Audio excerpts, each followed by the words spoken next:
नमस्कार दोस्तों, मैं आपकी दोस्त एक बार फिर आपके लिए एक नई कहानी लेकर आई हूँ। उम्मीद करती हूँ आप लोग स्वस्थ होंगे, मस्त होंगे। तो शुरू करते हैं आज की कहानी। एक गांव में एक व्यक्ति रहता था जो अपने जीवन को लेकर बहुत चिंतित रहता था।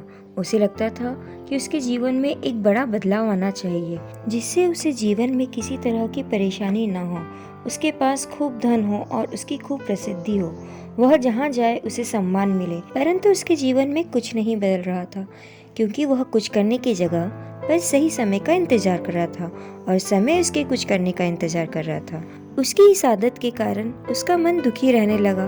उसके मन में नकारात्मक विचार वास होने लगे। उसे हर चीज में कमी नजर आने लगी। जब भी वह कुछ करने का मन बनाता तो अचानक उसके मन में विचार आता कि शायद ये काम सही ढंग से नहीं हो पाएगा। उसे लगने लगा शायद वह कुछ करने लायक ही नहीं बचा। इसका परिणाम यह हुआ कि वह पहले से भी ज्यादा दुखी रहने लगा। उसे समझ ही नहीं आ रहा था कि वह इस परिस्थिति से कैसे बाहर निकले, कैसे वह कोई ऐसा काम करे जिसमें वह सफल हो सके।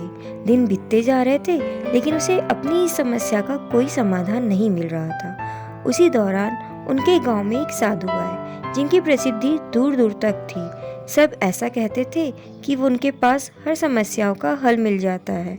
जब उस व्यक्ति ने ये सुना कि साधु उनके गांव में आए हैं, तो वह बिना कुछ सोचे समझे अपनी समस्या लेकर तुरंत उनसे मिलने चला गया। साधु को प्रणाम कर उसने अपनी समस्या बताई। उसने बताया कि वह अपने जीवन में बदलाव चाहता है, परंतु उसे कोई सही राह नहीं मिल रही। इसी कारण उसके मन में नकारात्मक विचार आते रहते हैं और दुख हमेशा घेरे रहता है। कोई काम करने जाता हूँ तो मन में उसकी विफलता का विचार पहले ही आ जाता है। बताइए, मैं ऐसा क्या करूँ कि एक सुखद जीवन जी सकूं। साधु ने पूरी बात सुनी और उस व्यक्ति को दूसरे दिन उसे सूर्य उदय से पहले आने के लिए कहा। दूसरे दिन वह व्यक्ति उस साधु के पास जा पहुंचा। साधु पूजा पाठ के बाद सैर के लिए निकलने वाले थे। उन्होंने उस व्यक्ति को साथ चलने के लिए कहा। चलते चलते वह एक खेत के पास पहुंचे। गेहूं की फसल की तरफ इशारा करते हुए साधु ने पूछा, क्या तुम बता सकते हो इस खेत में यह फसल कैसे उगी होगी? उसने जवाब देते हुए कहा, जी, पहले खेत को जोता गया होगा, फिर उसमें बीज डाला गया होगा, उसके बाद समय समय पर पानी दिया गया होगा। उस व्यक्ति ने पूरी प्रतिक्रिया बताते हुए उत्तर दिया। थोड़ा आगे और चलने पर उन्होंने देखा कि एक खेत में घास ही घास थी।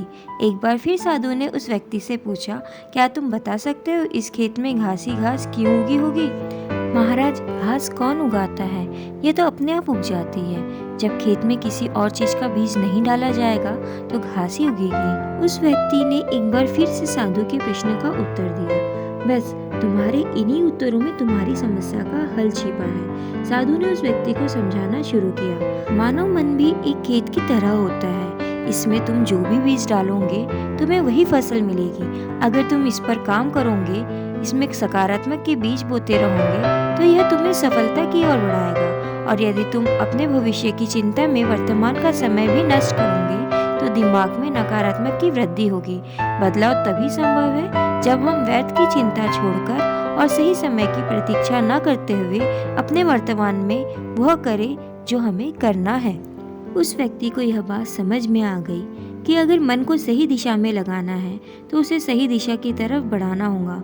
मन रूपी खेत का सही प्रयोग ही जीवन में बदलाव ला सकता है। इसे खाली छोड़ देने से इस पर आलस और नकारात्मक अपनी सत्ता जमा लेते हैं। इस कहानी से हमें यह सीख मिलती है कि मन के कहे मत चलिए, बल्कि मन को अपने कहने पर चलाइए। एक बड़ी इमारत बनाने की शुरुआत भी एक ईंट रखने से होती है, और उस ईंट की तरह अपनी छोटी छोटी कोशिश को जोड़कर आप एक बड़ा मुकाम हासिल कर सकते हैं। जरूरत है तो बस एक शुरुआत की।